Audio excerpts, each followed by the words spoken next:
For everyone that has just joined us, thank you for, let me just go ahead and get started. We're hitting on the hour now. We've got quite a few coming in.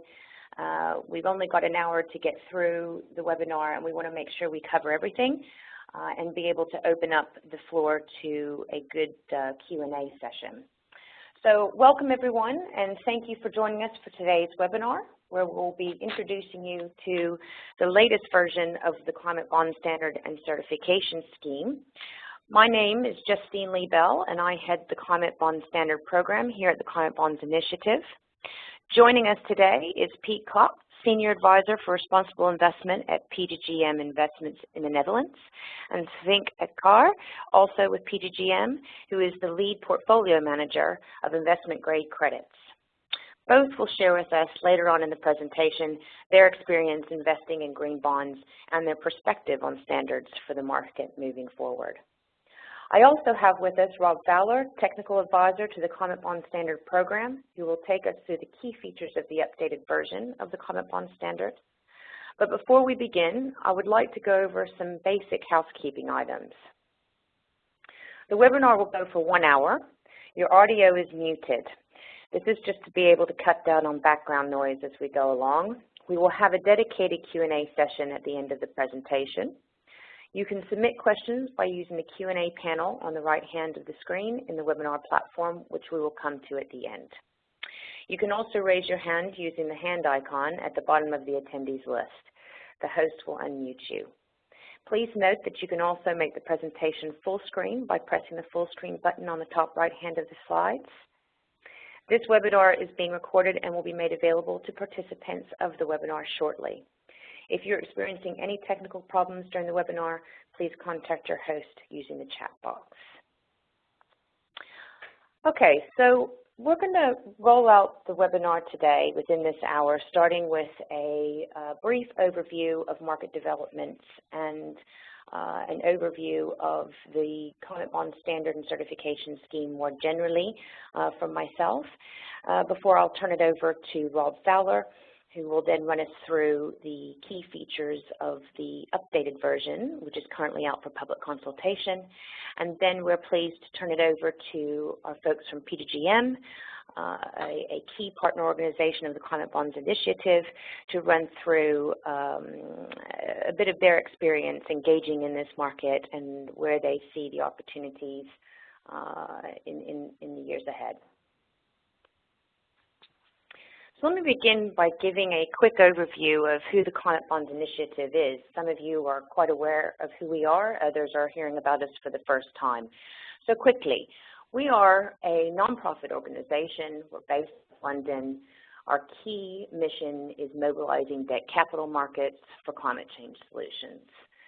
We have a number of areas that we look at. In particular, it is the standards development for the market, but we also look at market development. So what we mean by that is the key issuers in the market, the trends, keeping up with a large repository of data related to green bonds. We put out the State of Market report every year, which we do with HSBC. I encourage you to please visit our website, which we have just released the latest report in July. And of course, we have engagement with governments on our policy side, looking at country-level issuance and city-level issuance, being termed green city bonds. Quite a bit of activity within the Climate Bonds Initiative, a tremendous amount of outreach and being able to provide resources for the market. We really look at ourselves as an independent resource for all those involved.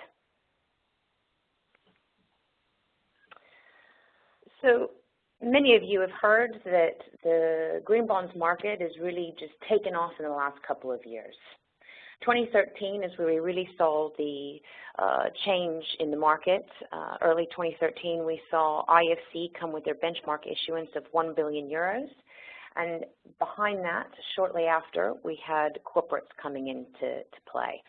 So by the end of 2013, we found ourselves around 11 billion of issuance. By 2014, the biggest year so far, we've closed at 40 billion.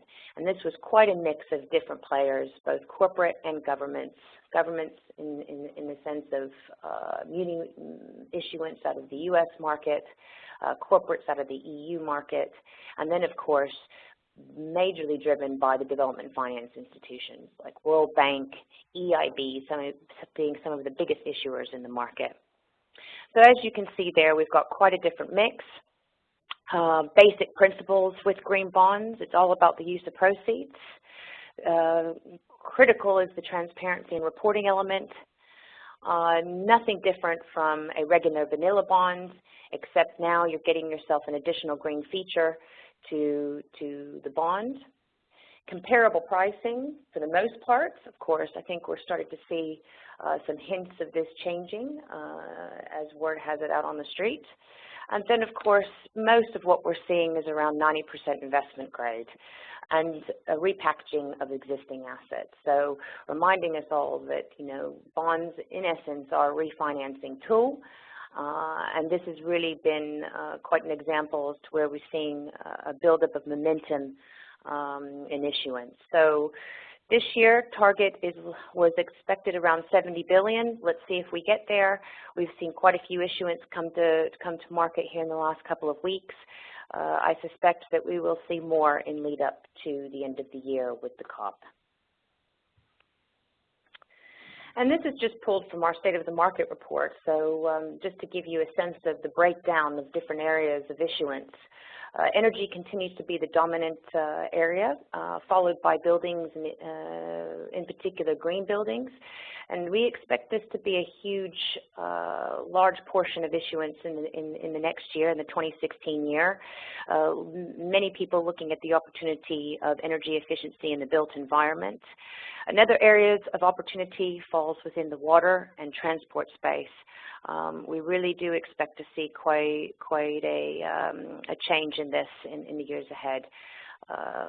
Do definitely watch this space. So where were we in 2013? We were at a market beginning to take off. Not much understanding around what was going to be needed in terms of credibility and providing assurance.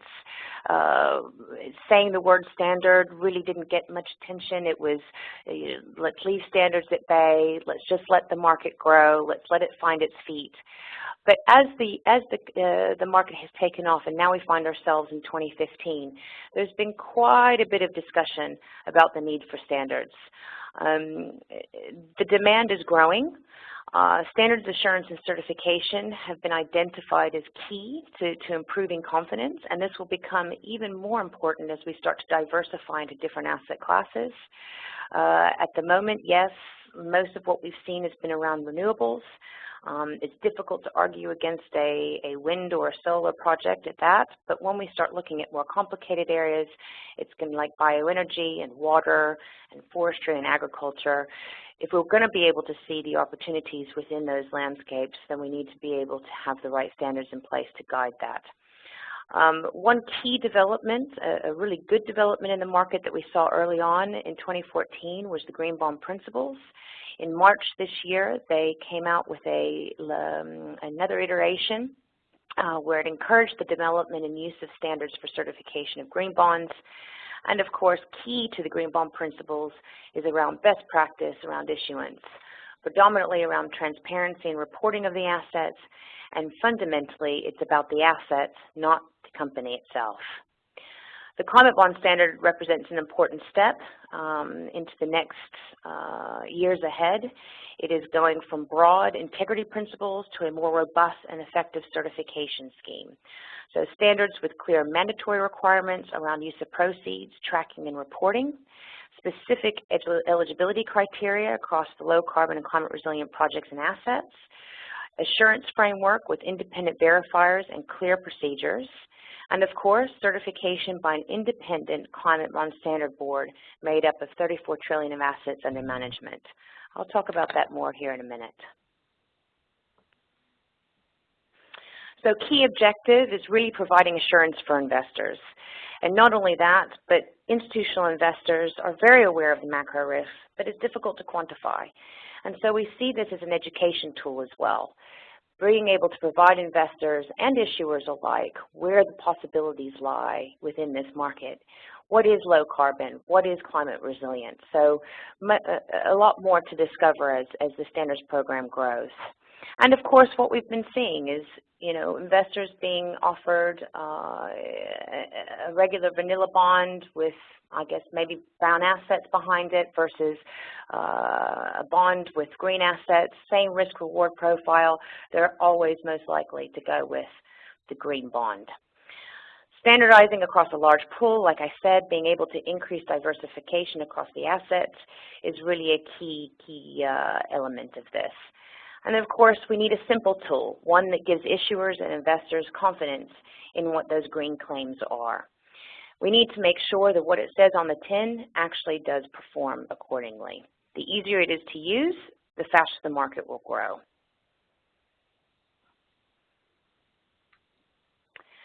And of course, who is behind this?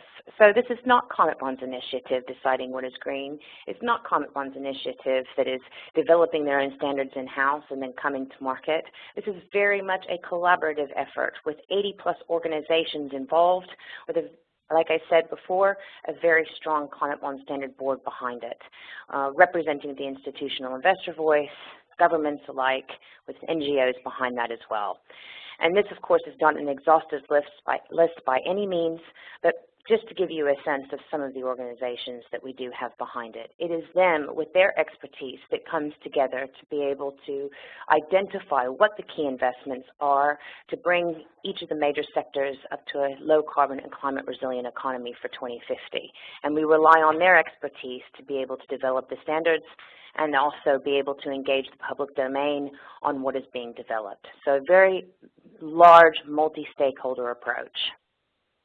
And then, of course, just to give you a sense of some of the areas that we look at, renewable energy, but of course green buildings, opportunities within the transport and industrial energy efficiency space, agriculture, forestry, and other land use. A big area will be around water. We're already seeing quite a flurry of issuance coming out of the muni market out of the U.S.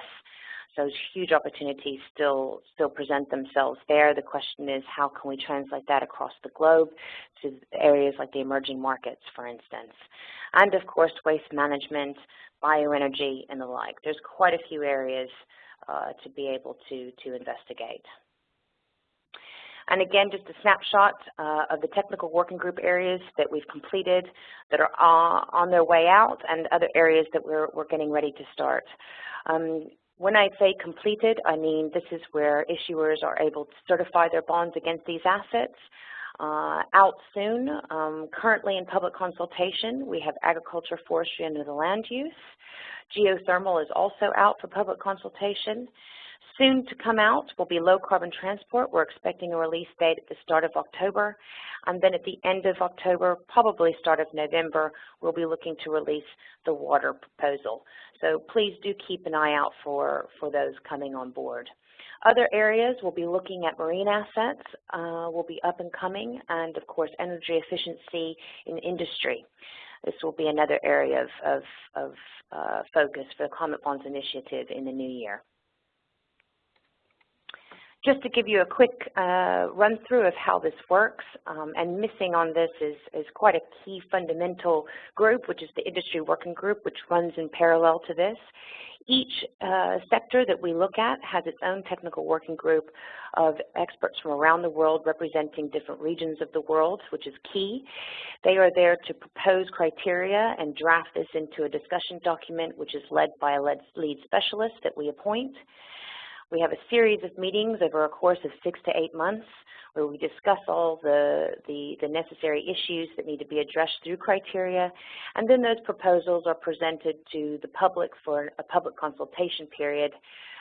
Within that time, you have the industry working group that is advising on the practicality. These are potential issuers. These are commercial banks, development banks, government agencies who have their voice also on the applicability across the bond market. And so with that, we then go through a 60-day public consultation period, upon which we then take the proposal to the board soon after for finalizing.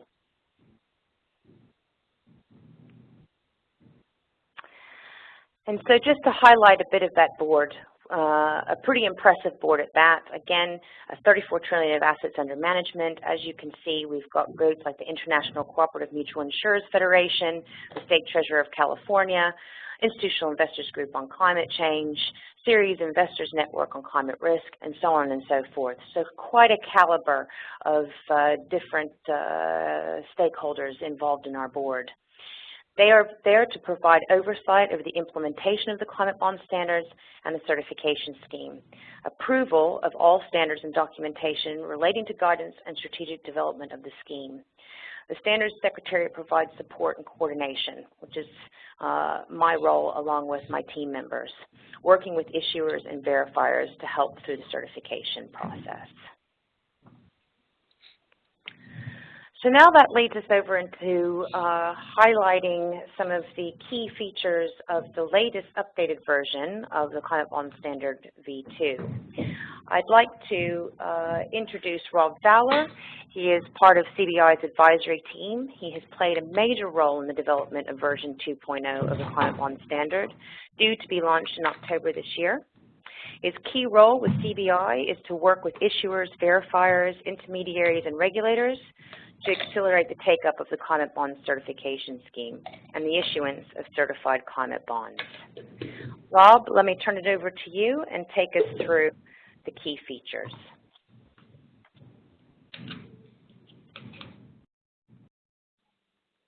Hi there. Thanks, Justine. Can you hear me okay?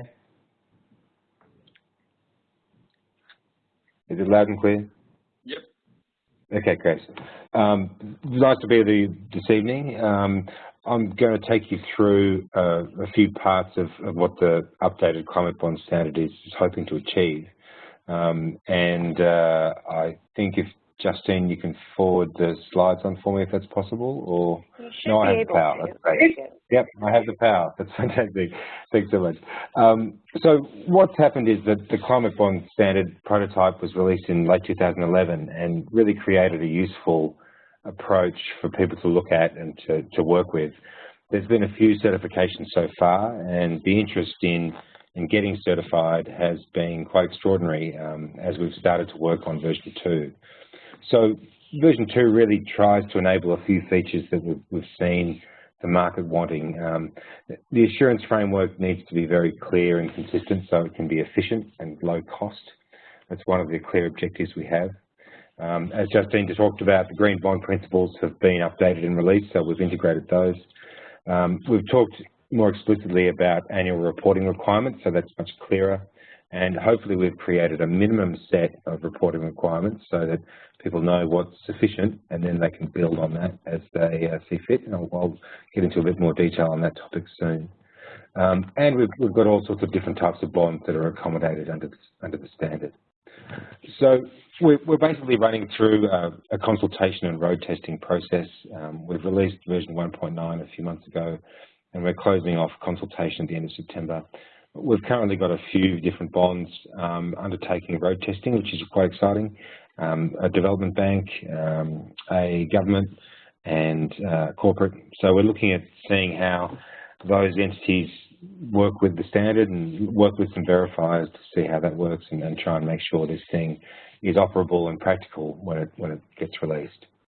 We're also producing a suite of documents that will help issuers and investors and verifiers and analysts all really understand what we're trying to do here.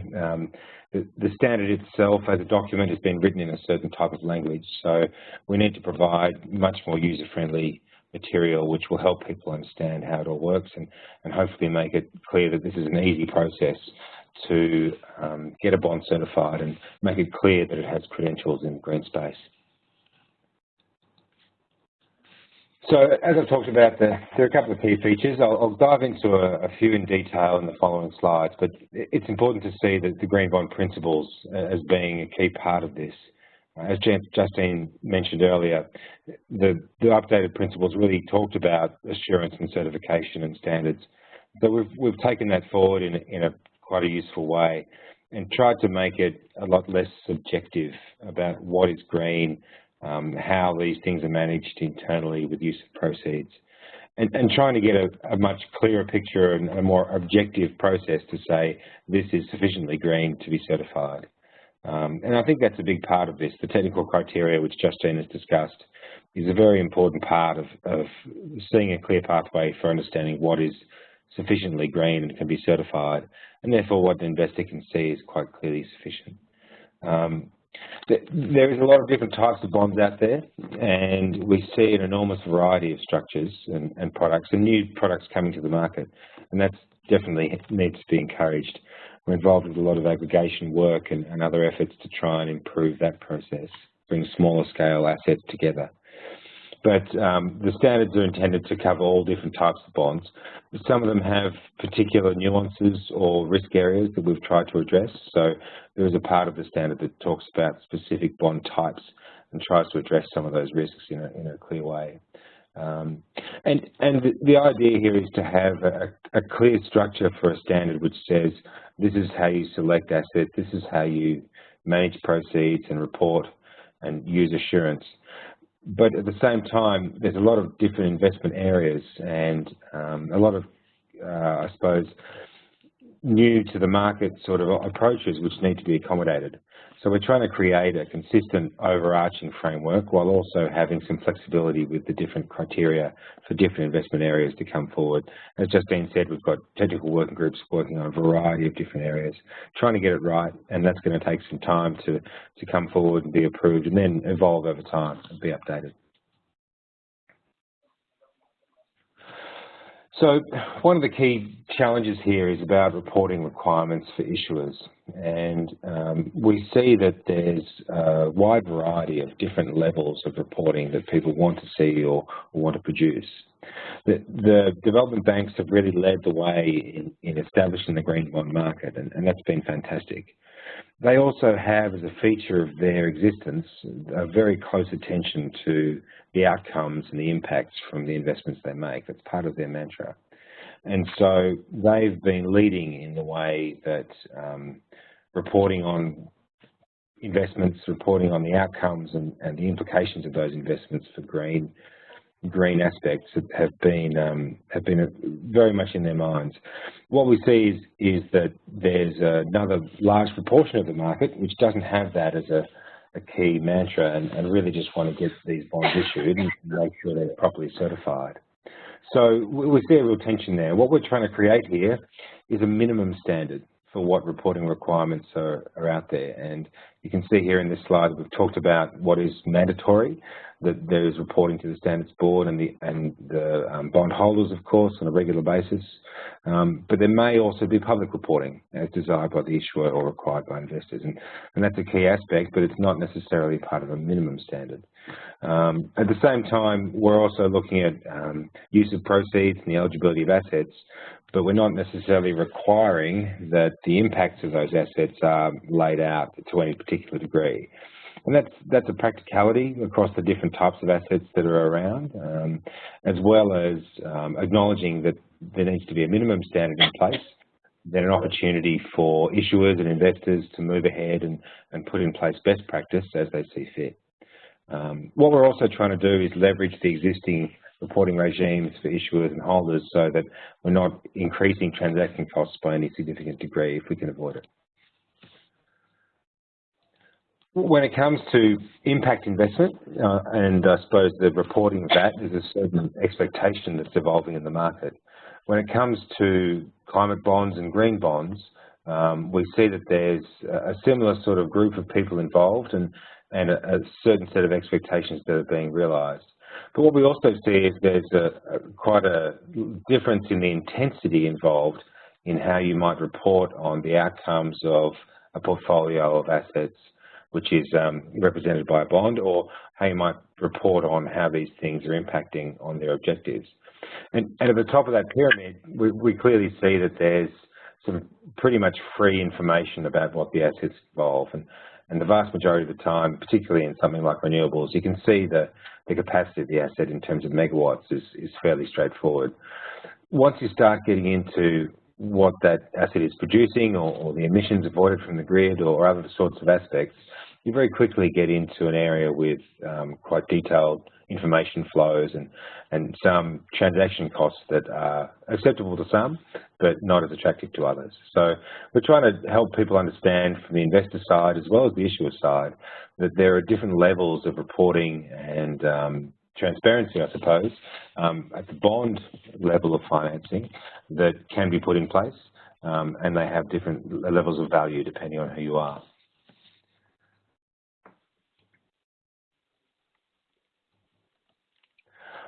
We've divided up the certification process so that there's a stage before issuance.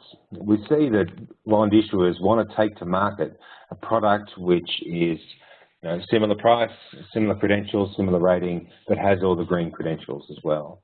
And so a pre-issuance process is important there. Of course, nothing's been issued yet, no assets have been funded, so it's very, very difficult to really get too deep into what's been done. But what we can do is look at the eligibility or the process to select eligible projects or assets, and then also look at some of the internal processes to see how it can work internally with earmarking of funds. So early on, an issuer can engage a verifier. It's a fairly quick process, and as an issuer gets up to the second or third issuance, it becomes very, very straightforward. That then comes to us and we provide a certification on a pre-issuance basis.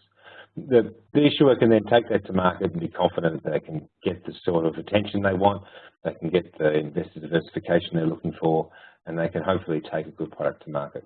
Once they've closed that off, issued it, and they start to allocate its funds, then they can get the verifier back in to have a look and make sure it's all going as planned.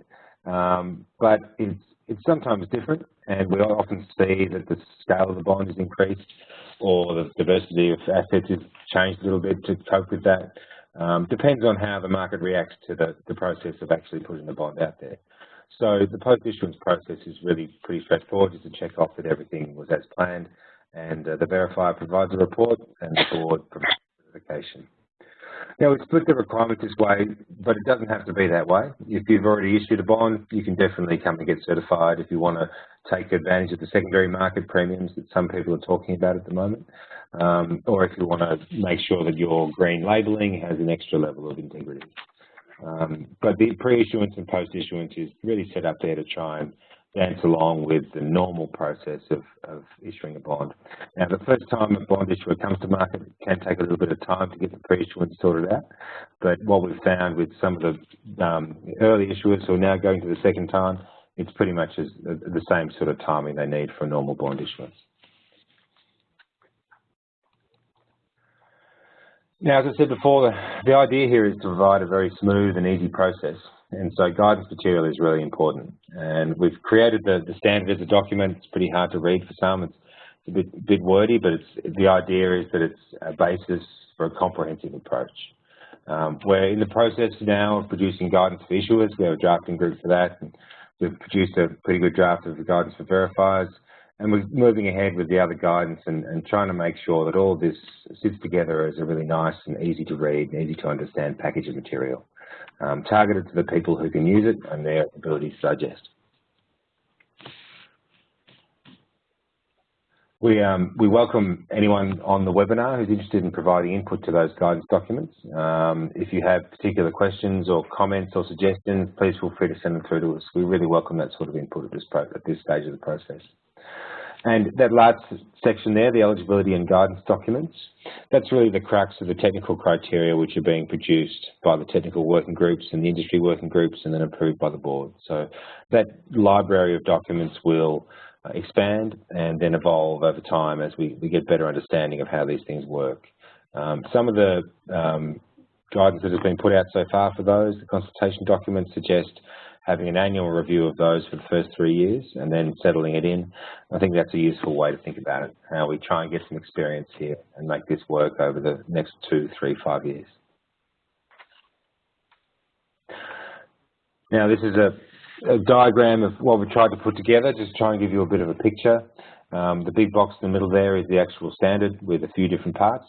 About the certification process, talking about pre-issuance requirements and then post-issuance requirements. Underneath that box, you can see the eligibility and guidance documents across the different investment areas, solar and wind, through to waste management, energy efficiency.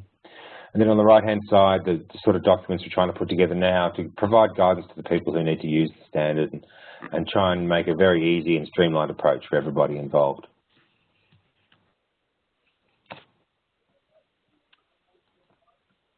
And finally, the timeline for what we're trying to do. We've started down this road mid-year, I suppose in the northern spring, and we've gone through a fairly lengthy consultation process. We've had some great feedback, some great discussions with people. As I said before, we've got some great road testing underway, and we hope to see the first few issuances of certified under version 2 very soon. We're looking to October to really consolidate this information, and this series of webinars is a great sort of way to sort of garner some input. So we're really hoping to harvest some questions and some insights from all of you. And then we'll release and push out this version 2 in October sometime. So please keep an eye out for that.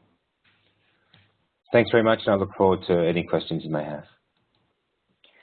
Thanks, Rob. That was great. Thanks for running through with us. So now I'm happy to have with us today Piet, Klop, and Justine from PGGM. Piet Klop leads PGGM's company and market engagement efforts around water scarcity. He is also working on ESG integration and listed equity and the strategic asset allocation, and on developing PGGM's investing in solutions portfolios. Before joining PGGM Investments, Piet held senior positions at the World Resources Institute in Washington, D.C., at the Netherlands Ministry of Foreign Affairs, and in the private sector. As water resource expert, he worked at the World Bank and the United Nations. I'm also very pleased to say that Piet is a member of the Industry Working Group for Water under the Climate Bond Standard work, and also PGGM is a partner organization to the CBI. Savink Ekar is a lead portfolio manager at investment grade credits at PGGM. She has 13 years experience in fixed income and joined PGGM in 2006. Her background is in business economics. So Piet, can I just turn it over to you? I think we should have your slide deck up and running. Do you see that?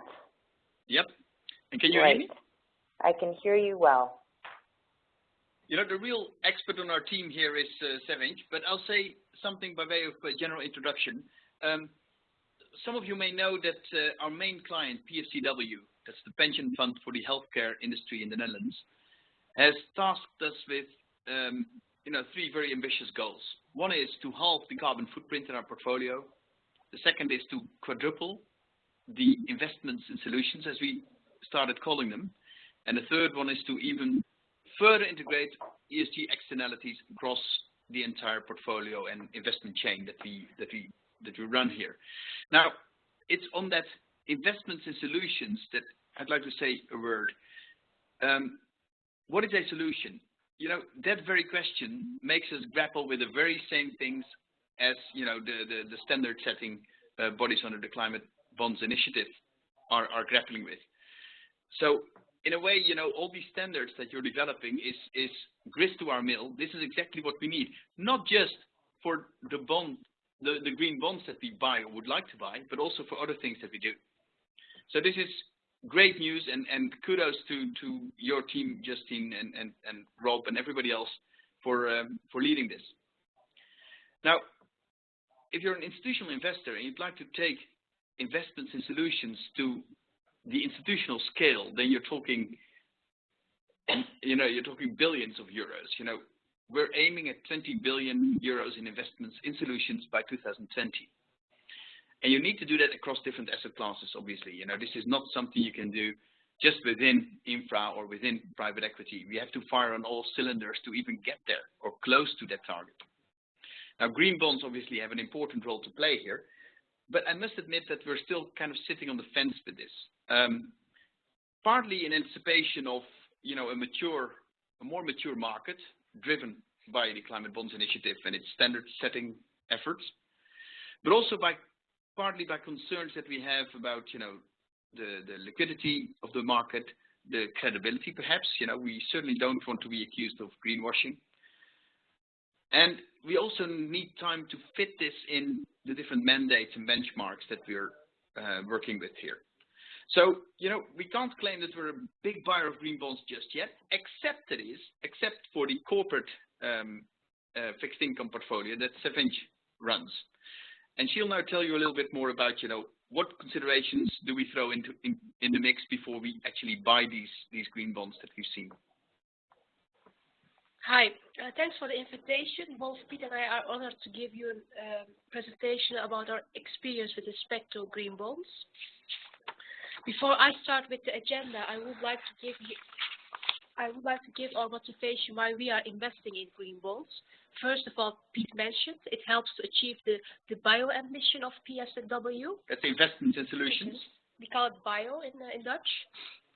And secondly, it improves the sustainability of the portfolio. The agenda is as follows. Next page. Let me try whether I can find. We click through this presentation ourselves, don't we? Yes, you can. I still have control for some reason. Oh. Okay. Okay. I'm at page 4. First of all, I would like to give you, in a nutshell, explain the green bond investment process within PGGM. Secondly, I would like to give a recent example of a green bond investment, which is ABN AMRO. And finally, Piet will tell something about water bonds, and we call it the blue bonds here internally. Can someone click through these slides? Yes, that's me, Piet. I'm doing it now. Okay. All right, very good. So, yeah, hopefully the slides are now catching up with us here. Okay, so I've got us on 5 on investment process. Yep. Investment process with respect to green bonds. First of all, the starting point for the investment process for green bonds is first of all return, because our clients doesn't want to sacrifice from the return. The pricing should be more or less the same as a regular bond, so it should be comparable. Secondly, greenwashing. We would like to invest in pure green bonds, otherwise we could invest in regular bonds of that specific company. Obviously, this market is in an infancy stage, so we admit that. We need also bad examples in order to learn and improve this asset category. Page 7. In our investment process, we integrated the green bond principles of ICMA. First of all, the use of proceeds. Secondly, process for project evaluation and selection. Third, the management of proceeds. And finally, the reporting. Next page will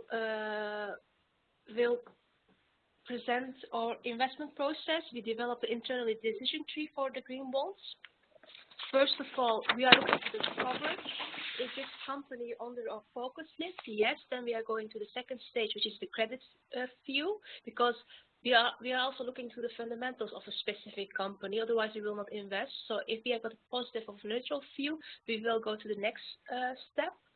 And then we are looking for the structure of the bond, because we like simplicity here internally. So we are investing only in plain vanilla corporate green bonds.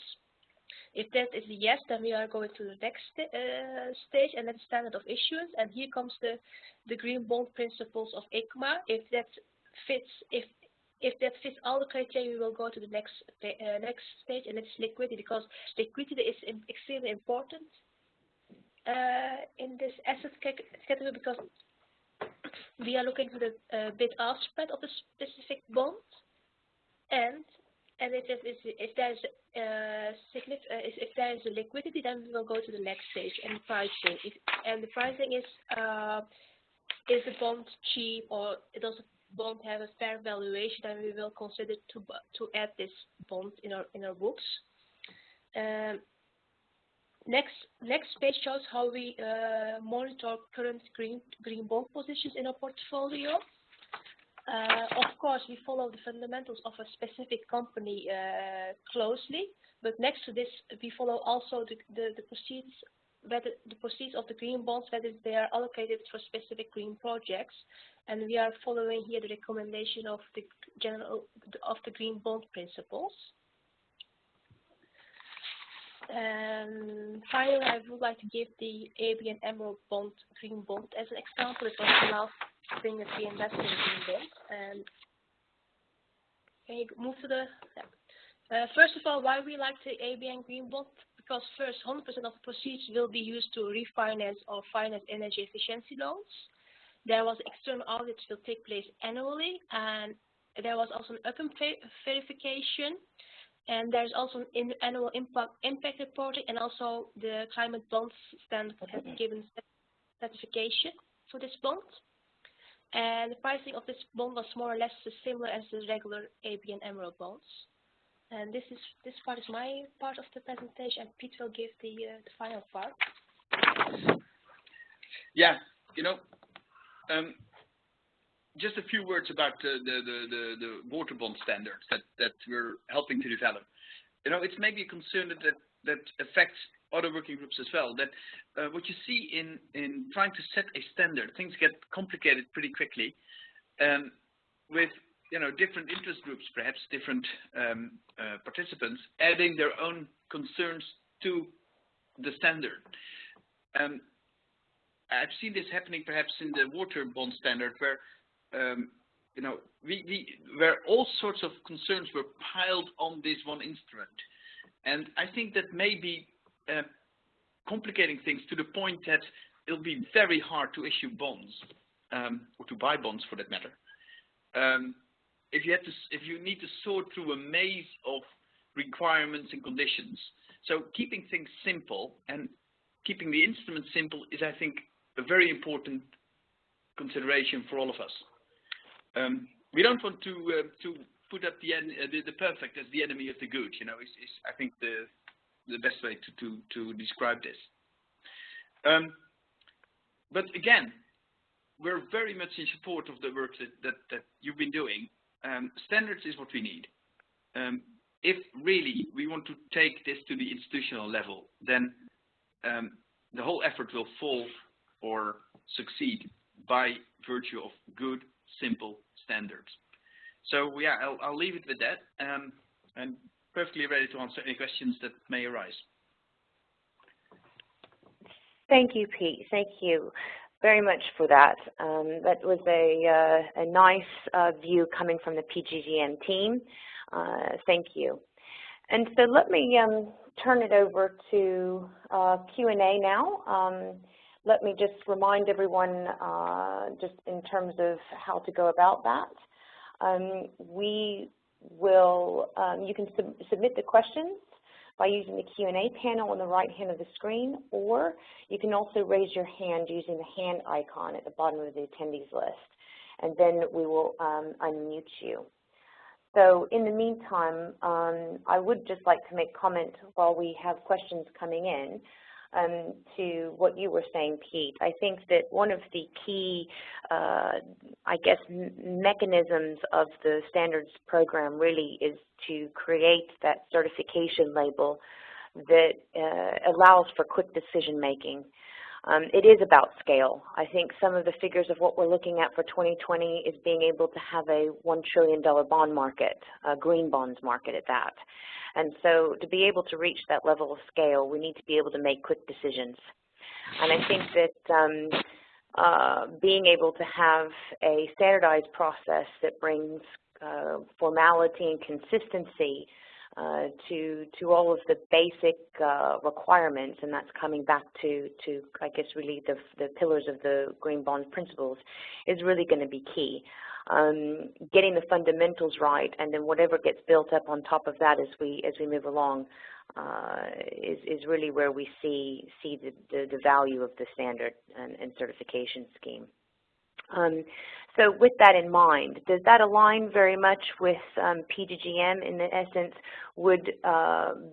Is it an issue, I guess, when bonds are hitting the market, coming labeled as green? Is there challenges in buying those bonds when you're not sure who's issuing, who's done the due diligence? Has that been an issue for PGGM at this stage? Oh yeah, absolutely. first of all, the issuer needs to be in our benchmark. That's right off the bat, pretty serious constraint perhaps. And then we do value very highly the fundamentals of the bond, and indeed the second opinion, or the second opinion on the way the bond is being, so the ex ante requirements and the exposed reporting standard or reporting requirements. So the use of proceeds. Great. There's also another question coming through from Janice. She's asking, and this is to you guys, small Q for representatives from PGGM. How important is the second-party opinions in your investment assessment decisions? So I guess that's a bit related to my question. How does PGGM view second-party opinions? It's extremely important for us because it's one of our key input for our investment decision for green bonds. If the second party opinion is not great, we will not absolutely not invest in that bond. So it's extremely important for us. Excellent. Do we have any further questions? I'm just hoping that from a technical point, we're not seeing any hands risen in the list. If you do have a question, maybe try typing it in the Q&A. I did notice that Julia Hake from Oakham, nice to see you on, very happy to see you on. Any comments that you'd like to make in relation to the ABN AMRO bond that you guys were involved in? Any points you'd like to raise there? But I guess that you will come up with something at least satisfying from our point of view. I'm sorry, Julia, we didn't just catch that. Can you speak again?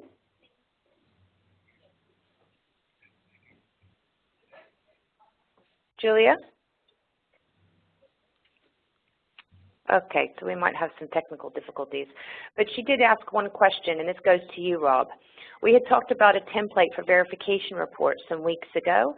Have you developed one already or planning to do so? Rob, would you like to take that one? Thanks so much. We see that having templates for these sorts of reports and other parts of the verification process really speed it up and reduce the cost over time. So we have prepared a template that's going to be at the back of the guidance for verifiers, which is at the sort of mature draft stage. So we're hoping to release that very soon for public comment. So that will definitely contain a template there. And Julia, happy to provide that to you as part of the Assurance Roundtable. Yes, we will be having an Assurance Roundtable at the end of this month before the close that involves all of our approved verifiers under the scheme. We're happy to have Julia Hake and her team at Oakham a part of that, along with many others like EY, KPMG, PwC, Sustainalytics, Vigeo, and so on and so forth. So we've got quite an attendance for that, and that will be talking about the verifier guidelines accompanying this standard. And we have another question, this time from Ashley Schulten from BlackRock. Very happy to see you on, and thanks for joining. Our question is, are you at PGGM able to net the positive GHG emissions impacts in green bonds that report against CDP-reported negative carbon emissions in portfolios that are targeted to be less carbon intensive? Yeah, well, we're very much working on that, but we're not quite out of the woods on this one yet. Again, it's not unique to green bonds that we're trying to do this. It's part and parcel of the Investing in Solutions program that we're running. Yeah, we're busy working on that. We're in exactly the same position as most of you. Okay, thanks, Piet. Do we have any other questions coming from the audience? My concern is that we're having technical difficulties on the hand icon because there's been a couple of people raising their hands there, but not able to get the audio working. Do type your questions in the Q&A box if you'd like to ask a question, and then I can throw it out to the PGGM team. And so, Piet, let me just turn it over to you for one quick question. In terms of the market this year so far, what are your thoughts in terms of the successes we've seen? Is it what you expected? Would you have wanted to see more?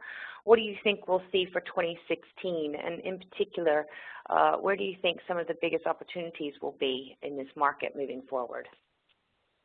Ooh. Okay. Thank you for putting me on the spot here. You know, more is better. You know, if you look at this from an impact point of view, you know, more is better. We need more of this. And, you know, what I think is particularly encouraging, even though not necessarily easy for us to fit in existing mandates, is that you see green bond issuance by all sorts of other organizations, corporates obviously, but also sovereigns, munis, provinces, states, the Dutch Waterschapsbank. So that kind of broadens the diversity of green bonds, which is probably a good thing for the community at large. It just, you know, for big and rather strict institutional investors, it can be a challenge to fit them in mandates and benchmarks. But by and large, this is a very good thing. Yeah, maybe I should just leave it. And Savink, do you have any anything to add there? Well, from your viewpoint? We need more standardization in this market because obviously the issuers are also a little bit afraid to issue a green bond due to the reputation risk involved. Not the cost, but reputation. That's what I would like to add. I think you made a very, very good point. I think there's been a lot of discussion around why are we not seeing more corporate issuance. I think there is quite a few reasons for that. I think we've seen some examples hit the market early, those that had the confidence and in-house capabilities like the development banks to be able to come to market with a big bang.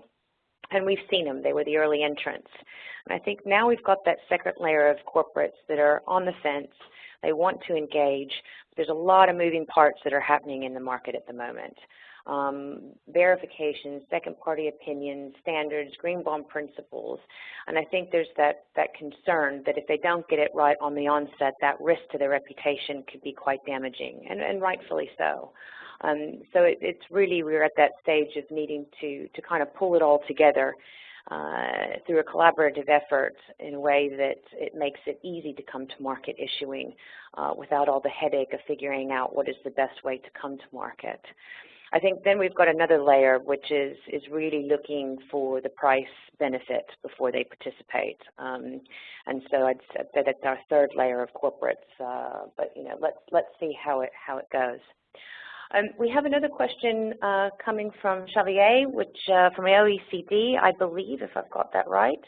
As the development banks and IFIs are so keen to promote best practice, have they set aside some TA support to help issuers in emerging and frontier markets access the right technical resources? That's a very good question. I don't have any recollection of that, but I could be wrong. PGM team, do you have any thoughts there? Have you heard of any additional resources? I don't know about resources, but I do know about efforts that the World Bank and others are putting into this. But I don't know whether there's any grant money or subsidies available under that. Yeah, I mean, yeah, they are quite active in, I guess, engaging with the market, and I guess, I don't know if advertising is the best way of using the term, but creating awareness, I guess, about what processes do they go through to be able to issue and make decisions on coming to market with the label green bond. I guess the fundamental question there is, yeah, robust, credible approach, is it applicable to the corporate market? And that's yet to be seen. I would like to highlight, though, to that particular point that, and maybe Rob Fowler, you can elaborate a bit more on this, but as we were saying early start of the webinar, that we have CBI has put together an advisory team. Maybe you can add a bit of color around that, Rob. Yeah, thanks, Justine. We see that there's an enormous demand for the sort of services or insights or assistance that Sean and Justine have been provided. And we really seriously tried to clone both of them, but didn't have much success. So we had to get some new people in. And we're hoping to really boost up the capabilities of the team and enable the whole process to get along a lot faster, bring more issuers out to market, help them understand what's needed and what's required in the process, help verifiers do their job faster and cheaper, and make sure the investors see what's going on. So it's a really interesting time and a challenging time, but hopefully with a bit more capability, the CBI, this private bonds initiative, can have a really lasting impact. And yeah, so if people are curious about a deeper detail, then please feel free to reach out and we can have a conversation and talk through what we can do to help you. Thank you, Rob. We're coming up on the hour now. Let me just turn it over to anyone else out on the line that would like to ask a question. You can either raise your hand using the hand icon, or you can type your question in the Q&A.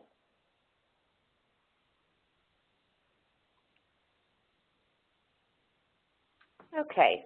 So I think that will do it for today. I want to say thank you to everyone once again.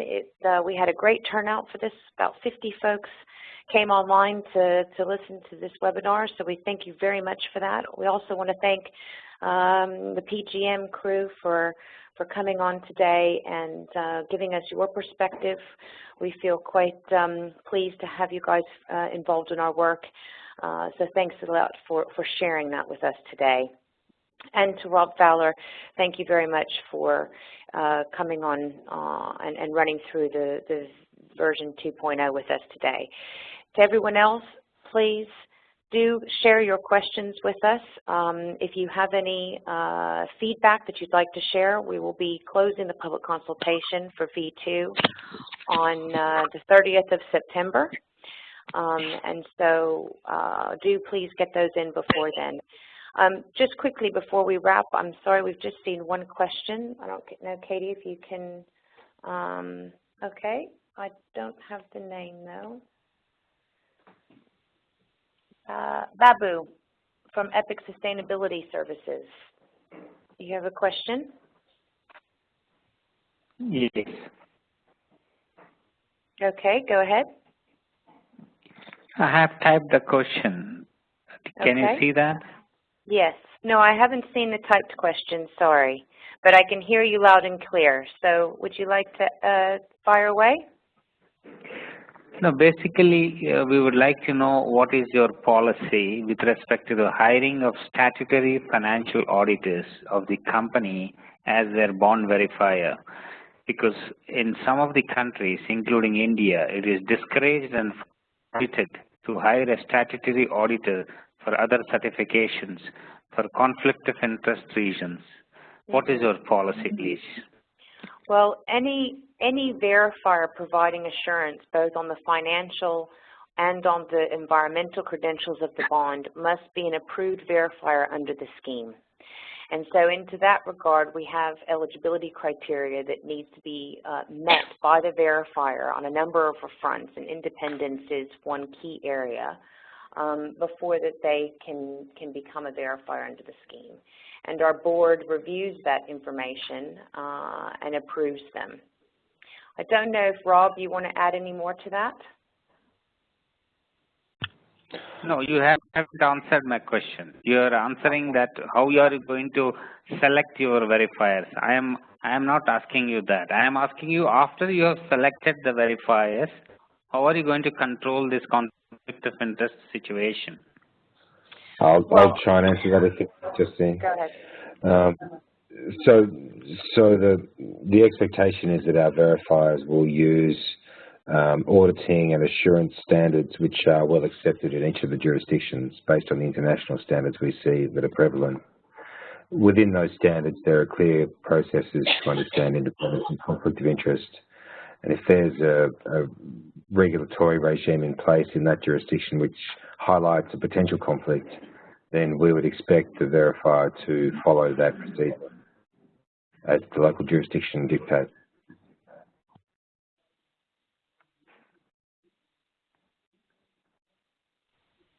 Thank you, Rob.